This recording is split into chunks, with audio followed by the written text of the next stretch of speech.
recording right now. Yep, it just said that. We got it. Yeah, so now you just have to hit OK, that it's okay to record it. Okay, Yep. Wonderful. Well, I'm going to get started because there's a lot of stuff that I want to share. Bill is going to be letting people in. So I'm going to go ahead and share my screen. And can you all see this? Yes. Yes. Okay, great. So this presentation itself is also on the website if you go under Christian Formation and Adults, because there's a lot of information on here. So I don't want you to feel like, you know, overwhelmed. You have to remember all this stuff. You can always go back to it and refer to it and you know, invite other people to look at the presentation, and hopefully it'll help people moving forward with avoiding scams and detecting scams.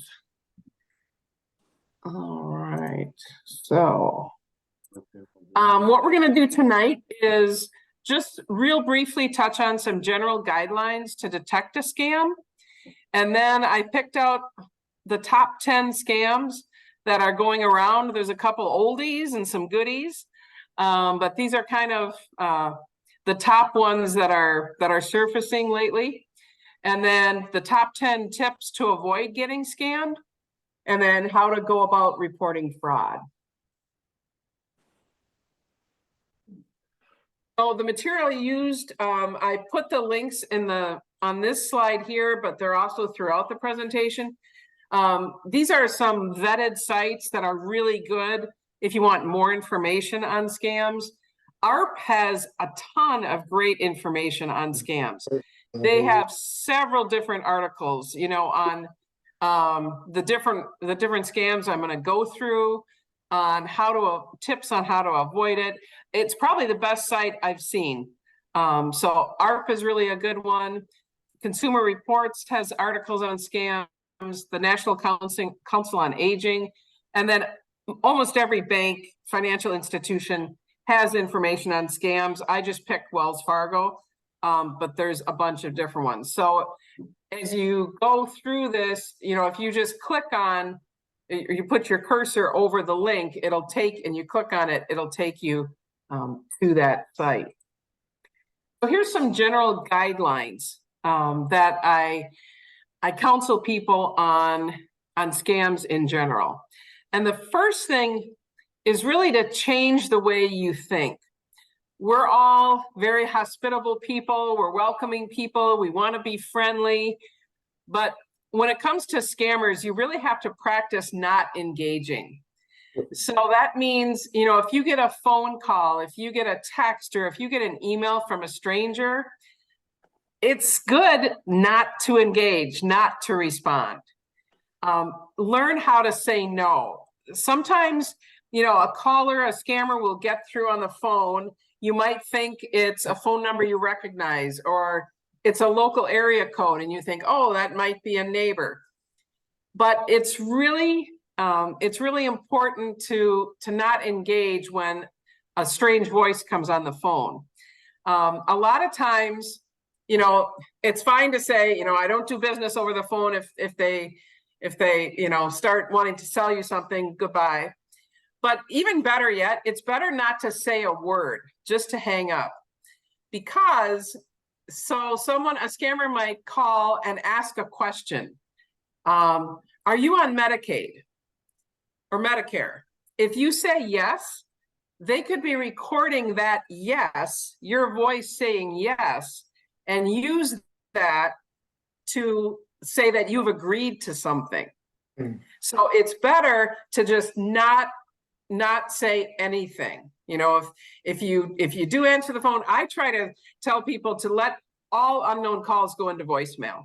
If it's someone that needs to contact you, they'll leave a voicemail and you can call back. So that's probably the best thing, is just let unknown phone calls go into voicemail. The next thing is, if you do answer the phone and you know, it's an unfamiliar voice. I wouldn't, you know, you could say hello, and if they start talking or asking questions, I wouldn't respond. I wouldn't start answering questions. I would just hang up at that point. You really have to trust your instincts. If something doesn't sound right, you know, trust your instincts or run it by someone you trust and just take a minute to think about it. It's really important to know that scams happen to anyone. Anyone can be scammed. And don't be embarrassed if it happens to you. Really, financial elder abuse in which senior citizens are, you know, tricked into relinquishing their funds is the most common form of elder abuse and the fastest growing. Yet it's rarely reported because a lot of older folks are just embarrassed by it. But we really have to get over that stigma because it can happen to anyone and not just older people. I get scam texts all the time. I got one today that I'll share a little while later. So, you know, don't be embarrassed by it. It happens to everyone. Another general guideline is really to ask yourself, who is contacting you? There are so many unknown numbers and emails and texts, and artificial intelligence is being used. So again, don't answer your phone if you don't recognize the number. Don't say yes or no. Don't answer questions. Don't click on any link in a text or an email from someone you don't know, even if it's from a recognized source. That seems, you know, it could seem suspicious. We talk about this at church. We don't open an attachment unless we're expecting it. So even if Bill sends me an email with an attachment, I'll say, hey, Bill, did you send me an attachment? If I'm not expecting it, I won't open it because it could be that it's not truly coming from him. So that's really how scammers get into your computer. You really have to click on something for them to get into your computer. You have to do something. Don't be afraid of, you know, scammers getting to your computer. If you don't click on things, if you don't call a phone number that pops up on your screen, they're not going to be able to get into your computer. So that's really important. Just don't open any attachment unless you're expecting it. So if I get an attachment from Susan Gonzalez and I'm not expecting it, I'll just say, hey, Susan, did you just send me something? And 98% of the time she'll say yes, but every once in a while it's just like, no, I didn't. So something to be aware of. So I'm going to harp on this. Think before you click. Don't click on a link you can't verify that's legitimate. There's an easy way to do it. If you see a website that you think, oh, this looks interesting, I might want to look at this. The best way to check if it's a legitimate website is to go to this Google URL checker. And you can do it either by clicking right on here, or this is the long address for it. Basically, what Google does is every day they go through literally billions of websites trying to delete false ones. So in this instance, I did a little screenshot. I just typed in our website and it came back with, this is a legitimate website. There's no unsafe content found. If it's not, it would come up with a red flag and then you don't want to visit that website. So if you ever wonder, oh, is this store a legitimate store? Just Google URL checker and you can find it that way. Really good. So here are the top 10 scams that really take up the vast majority of scams that are out there. There are some classics. This is one of the classics, and it's one of the most prominent ones, tech support. So all of a sudden, you're maybe surfing on the internet and you're checking out a store website, and you get one of the images that are on the right-hand side here. Maybe something flashes and it says, warning, virus detected. To remove, call tech support. It might look very similar to Microsoft if you have Microsoft or Google or Apple. It'll, you know, it might be flashing. There might be even a sound. That means that you clicked on a website that a scammer has set up and has created that image. Your computer was not infected at this point. Your computer is not at risk at this moment. If you do what they say, if you call the phone number for tech support, if you click on a link, that's when they get control of your computer. So the most important thing to do if you get a warning like this is shut down your computer. Literally turn it off. Don't just put it to sleep, turn it off. Now, sometimes, you know, in our panic, you might be, oh, where's the button, or what do I do, or I can't do it. Just unplug it, shut it down, okay? And then nothing will happen to your computer if you don't click on a link. So, and it can be panic. I literally had this happen about 3 weeks ago. I was looking at restaurant supply companies for stuff for the church kitchen, and I was trying to get to webstaurant.com, and I started typing it, and it came up with some westaurant.com, which was the wrong website. And all of a sudden, my computer was literally, and I had a warning, your computer has been infected. And I literally just shut it off, started it back up. It was just fine.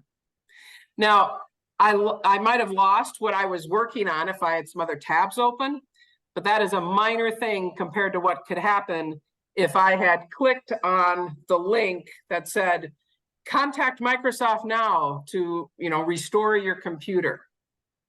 So just be very wary of if that would happen, and just don't panic. Just shut your computer down, okay?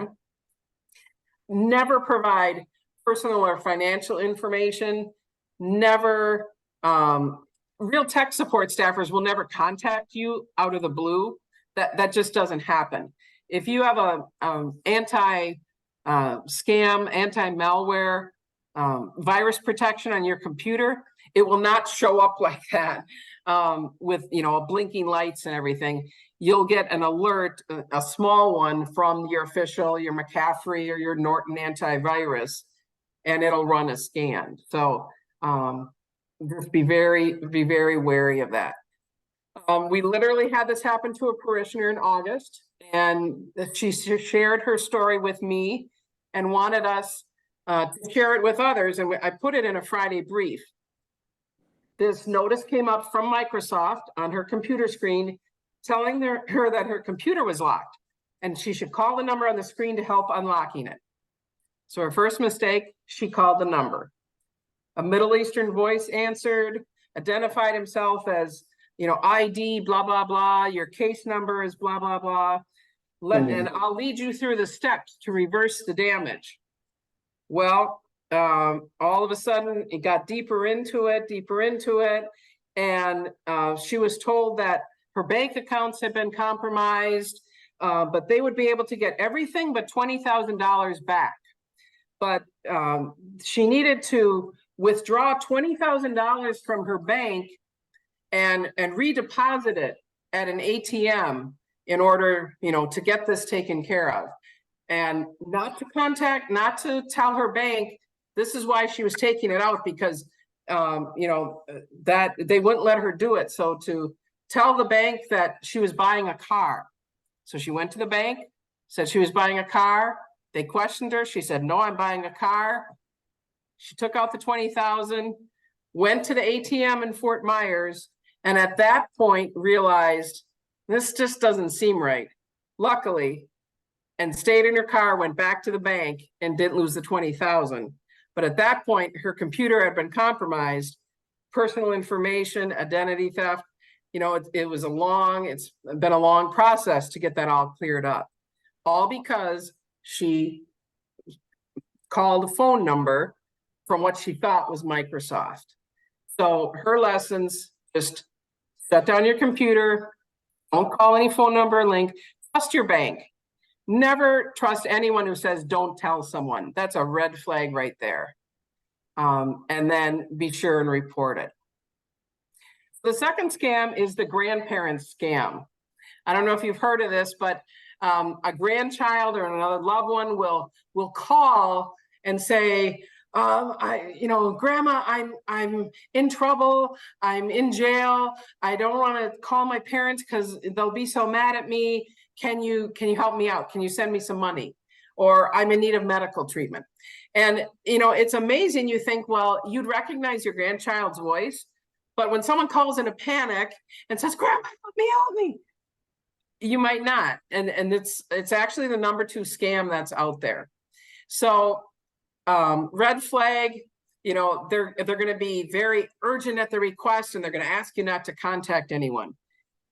What to do? The best thing you can do, you can either call, if they say it's your grandchild, you could call your child and say, just a minute, I'm going to call your mom or whatever. Or you ask the person a question only they would know. So this happened to an elderly person at our church in Duluth, and she said to this grandchild, when were we together the last time? And the person could say, because she literally was with her granddaughter 2 days ago. So right away she knew it's not granddaughter, hung up, called the police. Number third scam is romance scams. So, people want to build relationships. So they might build an online relationship with someone, and then all of a sudden they start requesting to send money for a hardship or a business opportunity, but they've never met this person. So again, what to do. Don't give personal information, account numbers, credit card information to anyone you met online. And this is good to share with, you might have elderly parents or elderly neighbors who, might get trapped into this. Just be wary of someone who quickly professes, that they want to have a relationship with you or with the person but they can't meet in person. They might be working overseas or something. The fourth scam, and again, I'm going to go through these kind of quickly, but you'll have all this information. You can always review it later. Another popular one are called refund scams. So scammers will impersonate well-known companies, say Macy's, and they'll send out an email or a text or a phone that looks like it's, they take the Macy's logo and it looks like it comes from Macy's. And they say that you need to click a link in order to dispute a charge that, $500 has been put on your Macy's credit card. Well, if you don't think you've bought anything from Macy's, the best thing to do is call Macy's and say, what's going on? Don't listen to the person who has contacted you. You contact the real company, because then they start to manipulate you. They say, oh, all you need to do is complete this online refund form to get this charge dispute resolved. And then they'll say, oh, I see here, we put in a refund for too much money, so you'll just have to send us some money back. I mean, it gets so confusing, but they just play on people's panic because they think, oh, I don't want an extra charge on my credit card. So really just, again, don't trust phone numbers. Don't trust emails that come that look from an official company that are asking you to do something. An official store wouldn't do that.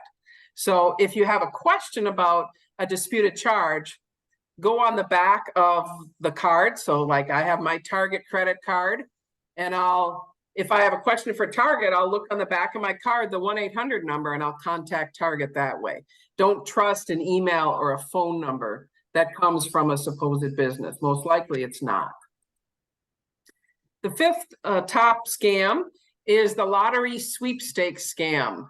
They contact you by phone or email saying you've won a lottery or you've won a trip, but you only have to pay the taxes on it.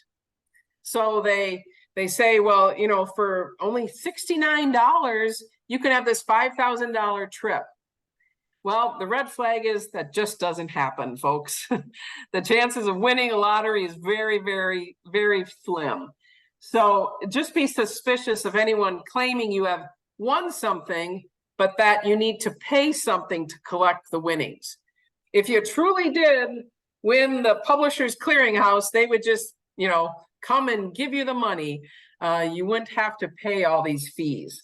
So be very wary of letters that come in the mail or emails or things saying you've won something, but you need to pay something. Because again, that's how they get into your account. The sixth scam is the IRS is calling. So a scammer calls or texts claiming to be from the IRS. You know, I'm IRS agent so-and-so, badge number so-and-so. And, you know, I'm calling to warn you that there's unusual activity on your account and it's been locked. Again, it's the same kind of thing as a couple of the other ones. Well, the red flag is the IRS does not call, text, or email anyone. All IRS communications are done by mail. So if there's any problems with your IRS, with your taxes, it would come by mail. What to do? Again, just hang up. It's a scam. It's actually funny. You see some of these emails, and the grammar on these are so bad because they're coming from Nigeria or you know, third world countries. So you can pretty well detect it right off the bat, but they can still look pretty legitimate. They'll have the IRS logo. So just be aware the IRS never does that. The seventh top scam, similar to IRS, the bank is calling. So you get a call that says, I'm Sarah Smith from Wells Fargo. I'm calling to warn you of unusual activity on your account, which has been locked. Or I'm calling to verify a large purchase. Or you get an email that says, click on this link to verify this transaction. The tricky thing is, some credit cards do legitimately do that. If you especially go to a different place and you haven't let your credit card company know, they might do that. But a scammer will want you to take immediate action to protect your accounts. Again, the best thing to do, maybe it's even legitimate, is hang up and call back your credit card company or your bank with the phone number you usually use and say, I just got a phone call from you, my bank, Wells Fargo, saying, you know, there's unusual activity. Is that true? If it is, then they can resolve it. If it's not, you've avoided being scammed. This is just a little more in detail information about bank scams because it is on the rise. But you know, again, just not providing any personal information. The bank will never ask for your PIN or your password or a one-time login code in a text message. Don't rely on caller ID because scammers actually can clone actual bank phone numbers. So you might get if you have, say, Bank of the Islands in your contact list on your phone, you might get a call that says Bank of the Islands. It might not be Bank of the Islands. That might have been a cloned phone number. So if Bank of the Islands calls and says, you know, we have word that your account is locked and you need to submit to us and call us back at this phone number, or if you get a text saying you need to click on this link, I would call Bank of the Islands. I would not trust that is truly them. Unfortunately, we have to be aware of that.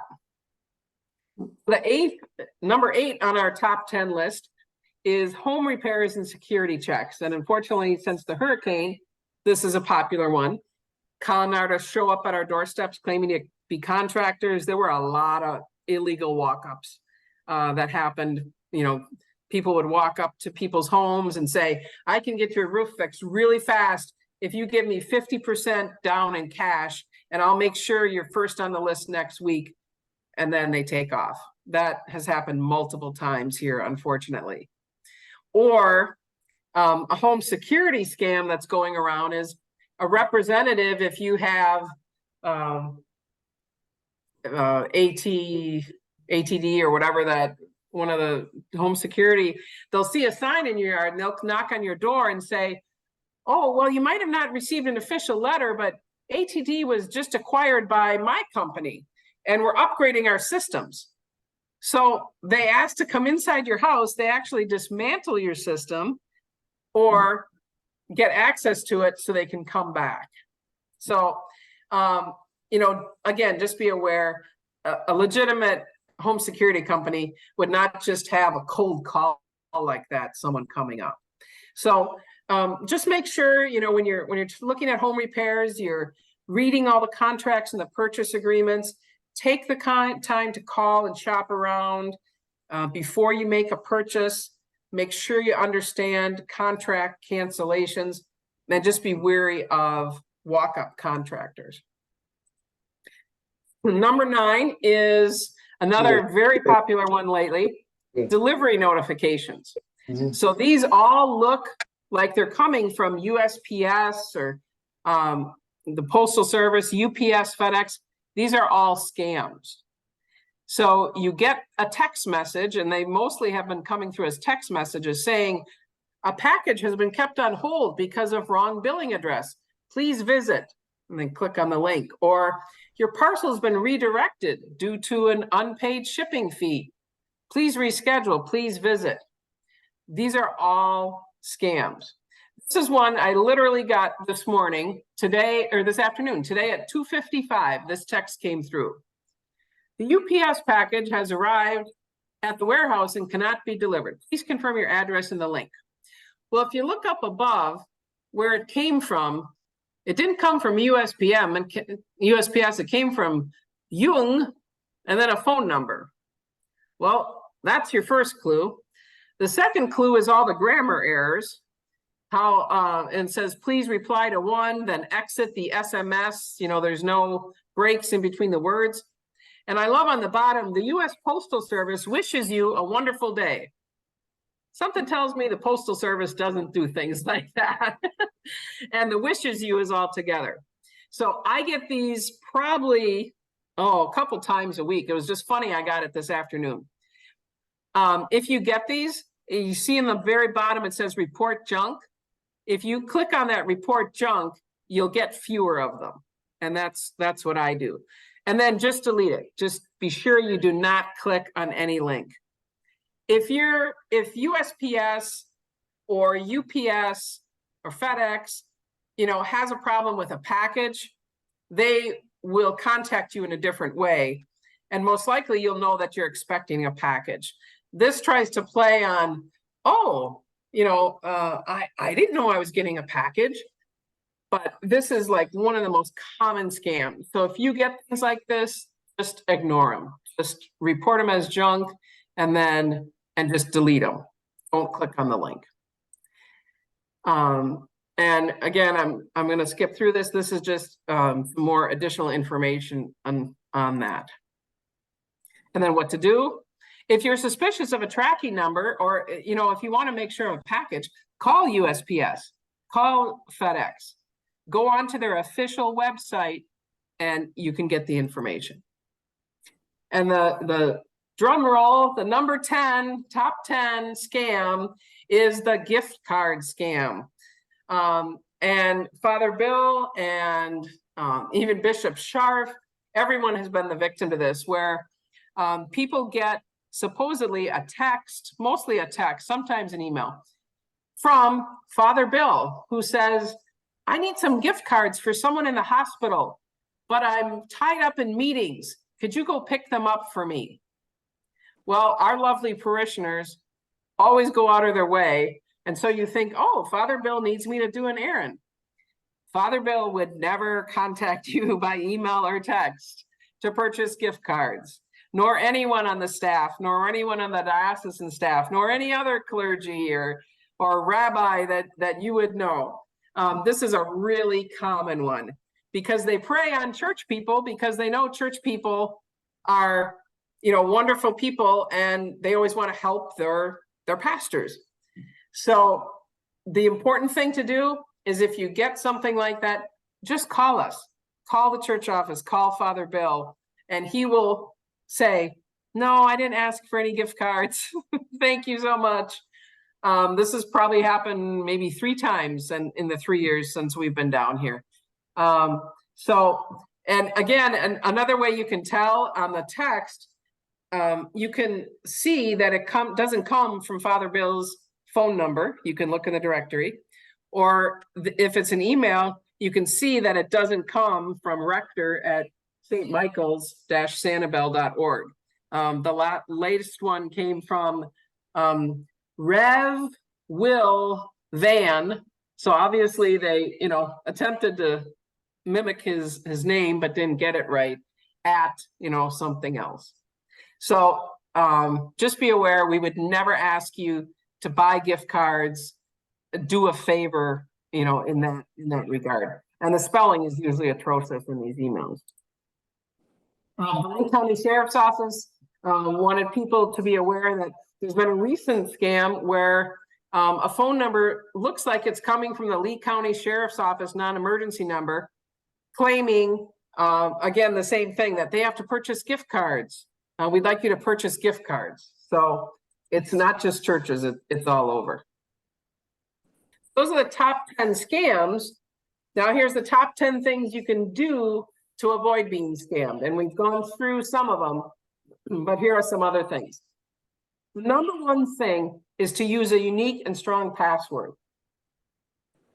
So when you're shopping online, when you are doing your banking online, you really want to try and use a unique and a strong password.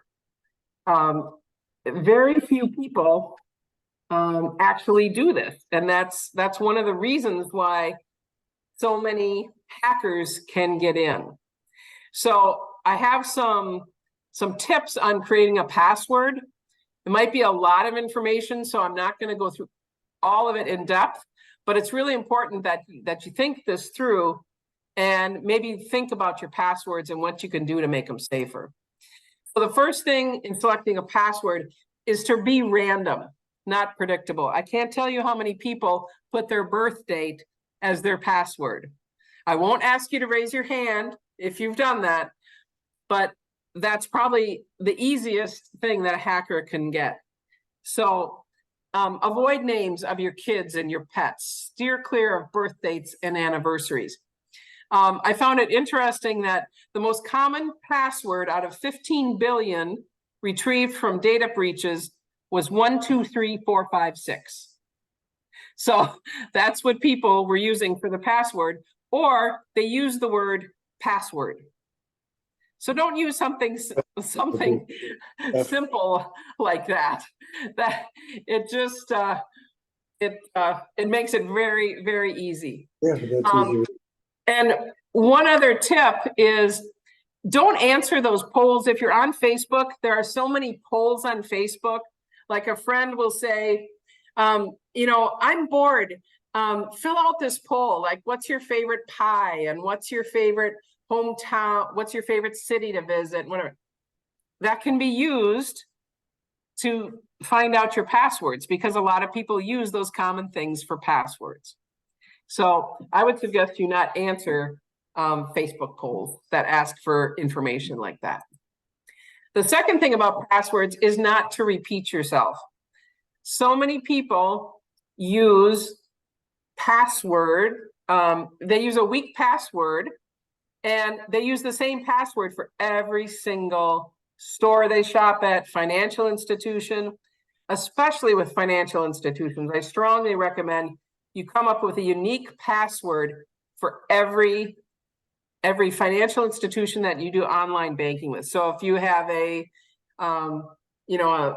one bank for your checking account, and maybe you have a trust at a trust place, and then other financial information, maybe your Medicare site, and maybe you look up your Social Security information from the Social Security Administration.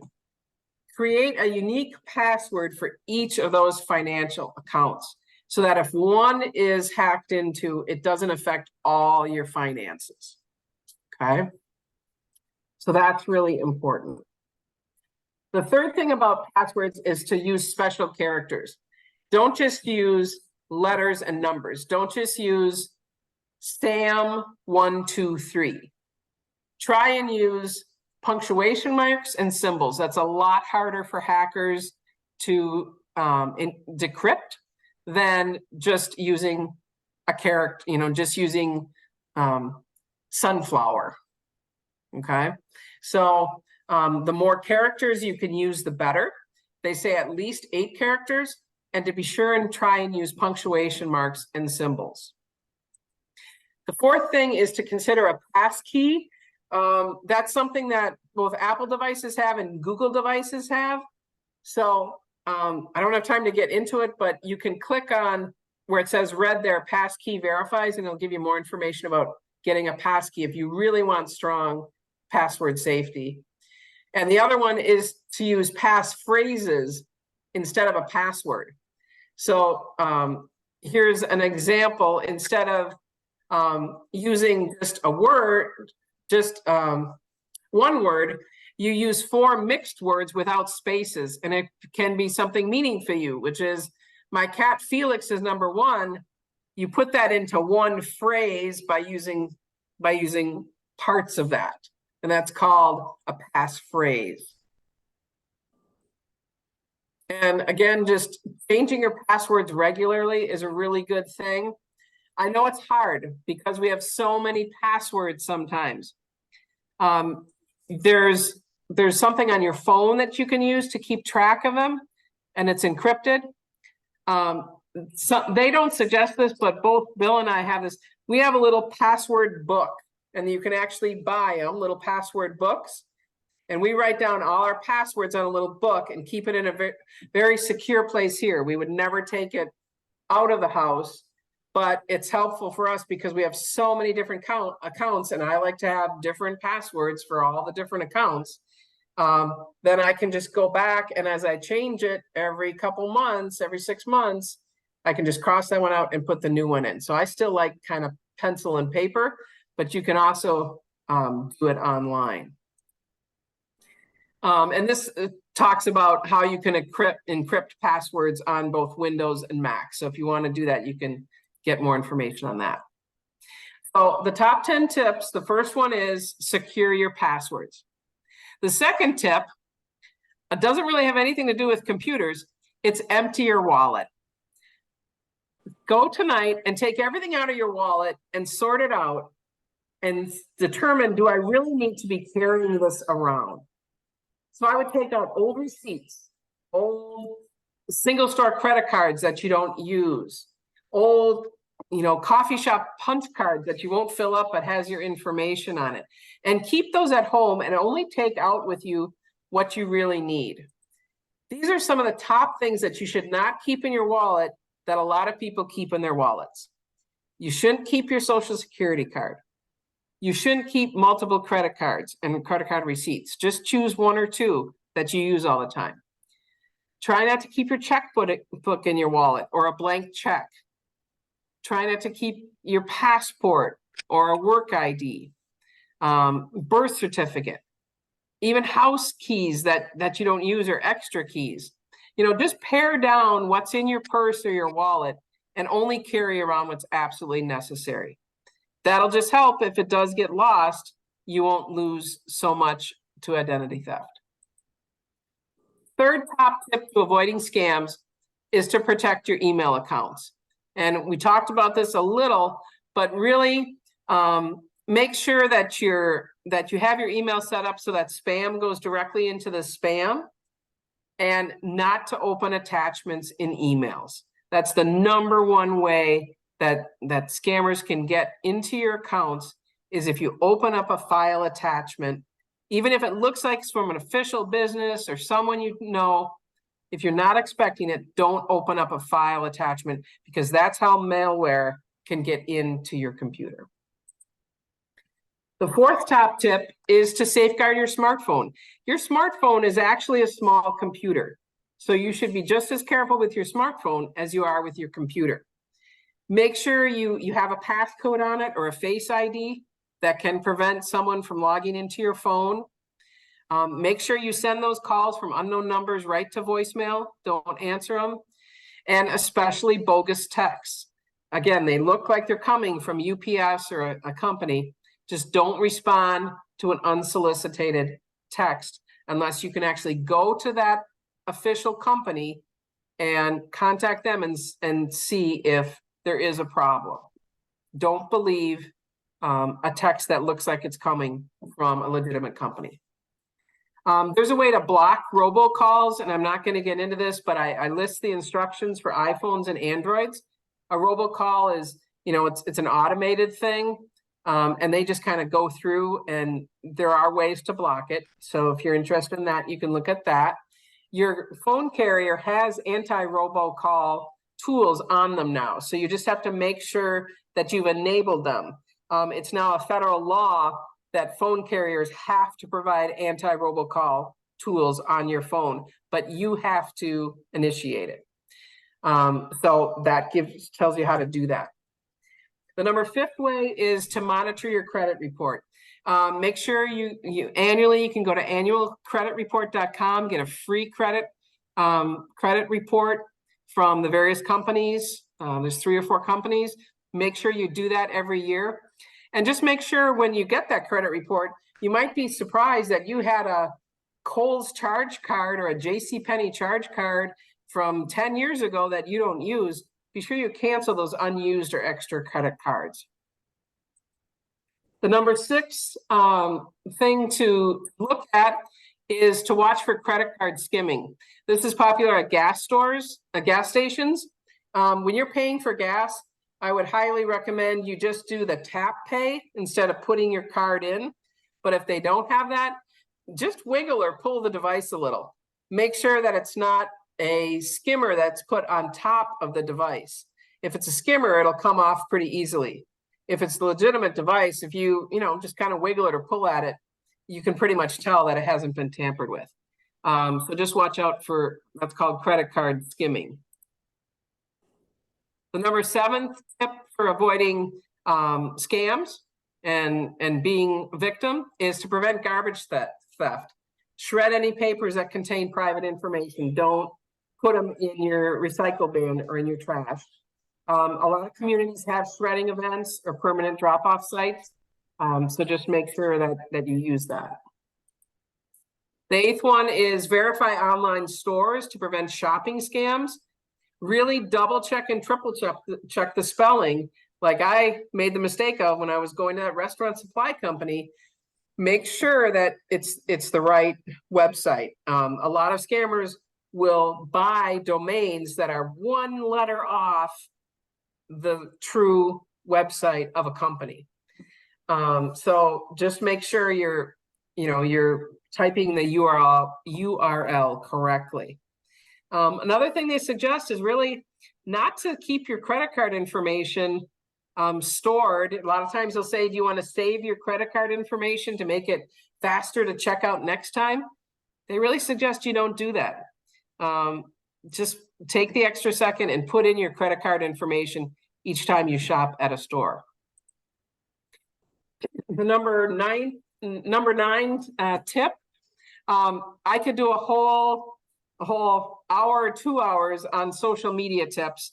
I actually did 2 years ago some training on Facebook and keeping your settings private on Facebook. And I made a booklet and I put it back on the website, and it's under adults.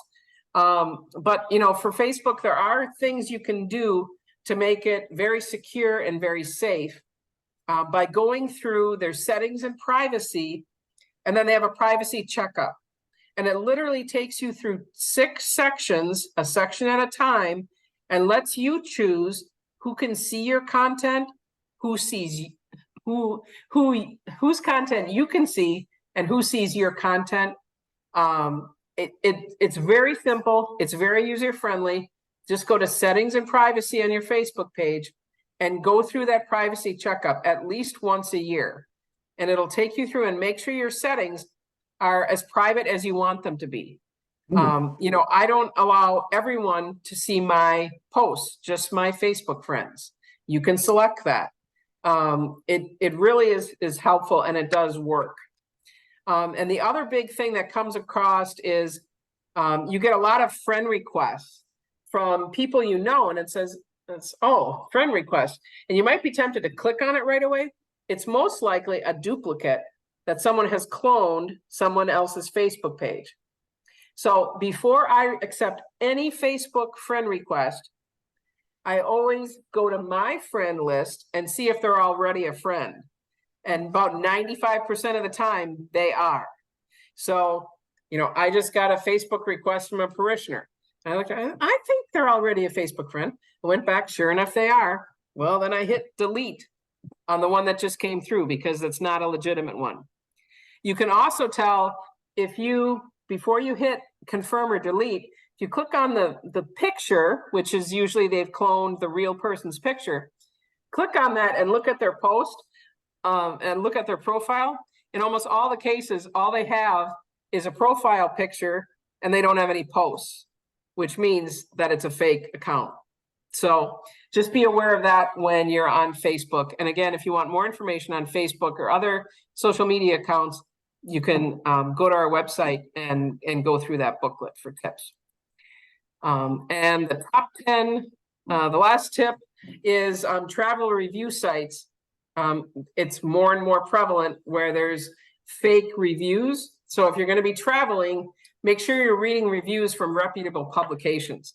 There are a lot of fake sites out there that can kind of robo do reviews, so they can instantly get 1,000 positive reviews when they're all fake reviews. So just make sure if you're traveling, you go and make sure before you're vetting your a place that you're going to stay or the city that you're going to visit.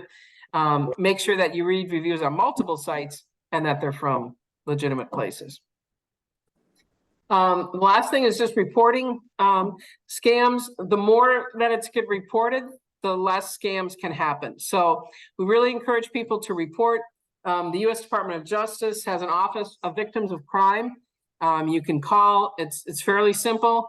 You can also just fill out a report online to help prevent fraud when it happens, because everyone is affected by scams. Everyone gets tempted.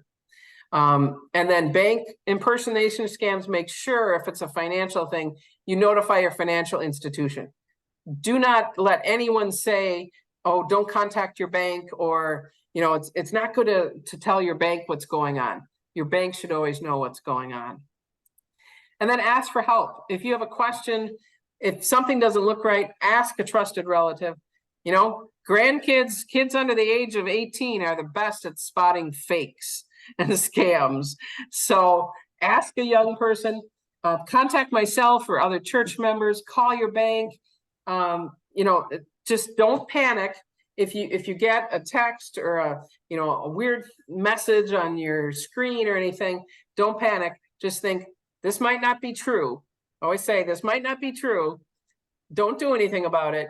Don't click on anything, and contact us, hang up the phone, shut down your computer, and most likely you will be protected. Okay? So I'm going to stop sharing the screen now. I know that was a ton of information, but we have just a couple minutes here. Does anyone have any questions? Oh, and in the chat here, Chuck Starrett said, mention police organizations, they will come to the door to collect your donation. Yeah, so you'll get phone calls or solicitations for the fire district or the police organizations. Be sure that you're giving it to the organization you truly want to give it to. But any other questions or thoughts? This was a lot of information, so really helpful. Thank you. Well, good. It's there's so much out there. It's we want to have people not be so intimidated that they don't use the positive things of the internet and of email and staying connected. But you just have to be aware of some of the basic things. Just always double think when you see something. Just stop and think and say, is this true? Who is it really coming from? And if they're asking me for something, it's probably not true. If they're wanting me to do something like click a link or call or give them money, that's probably not from the legitimate company or institution that they think they're from. Right. I liked a lot of the things you said. One was don't panic. Another one was look at the spelling and look at the pronunciation, or if they're talking on the phone, listen to them if they have an accent that doesn't sound legitimate. All those things to me, I've learned to take as clues. If it looks too funny to be real, it's probably too off to be real. Yeah. So, We had a funny thing happen too, just this last week. We flew down on Southwest and we had to connect in Baltimore. And unfortunately, our luggage was out in the rain on the tarmac for about 4 hours. So when we opened our luggage, everything was wet. It was unbelievable. It came through the zippers, evidently. But anyway, I wanted to complain to someone and I looked up. Southwest customer service. No, I didn't look up that. I put in Southwest baggage complaint. And the number came up and we called the number. You can't do that. And rather, I should have gone directly to Southwest because this number looked very official. And of course, we got a voice from someone in the Middle East or somewhere. And he was going to send us some money to cover the problem, but we had to send him some money. A security deposit. Yes, first. Yeah. So about that point, we just ended the call, but it was Very interesting. yeah. Yep. That's a perfect example. Yeah. Perfect example. Yeah. It's very- Any, you know, It's go very ahead. hard to tell what websites are legitimate when you're shopping now. That I find it very, it's just hard. Yeah. You get so excited because there's a good price or something, and you want to order the thing. How do you know it's a legitimate website? It's really, I guess you got to be really careful. Exactly. If it's too good to be true, it really is Yeah. too good to be true. Yeah. There's a company called Temu. Yes. If you've seen that, and really low prices, like really low prices, it is probably the worst scam in the world. So, hopefully none of you have ordered from Temu, but that's an example. If it's such a good price, it's really, it's going to cost you a lot more in the long run. There's been so many reports about Temu that you don't get the product, or they hack into your credit card. So really be careful about shopping online. I mean, yes, you can try and find sales, but if it really seems like, gosh, this is such a low price and not a company that has been out there, like Overstock or Wayfair. I mean, those are legitimate companies with cheaper prices. But so if you do find a company, if you type in Google URL checker, if you don't remember that thing, type in that the website that you want to contact or that you want to use, and it'll come up with, is this a legitimate website? Have there been complaints? That type of thing. Yeah. Good idea. Yeah. I I know, it's so tempting. I was actually scrolling through Temu maybe about a month ago, and I'm like, wow, the prices on these are just some. And then I want to go vet this company. Well, oh my gosh! Then I found out. Yeah. Great. Thanks, Sue. Very, Yes, very thank helpful. you. And you Yes. bet.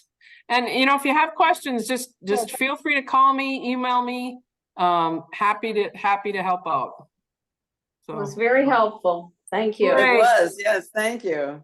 wonderful. Well, thanks for joining tonight, and I hope you have a wonderful evening. You You too. too. Thank you. Good seeing you. Bye. Welcome back, Winters. Oh, thank you very much. Bye. Hope your luggage dries out. Oh, Take care. I know. Bye. Bye.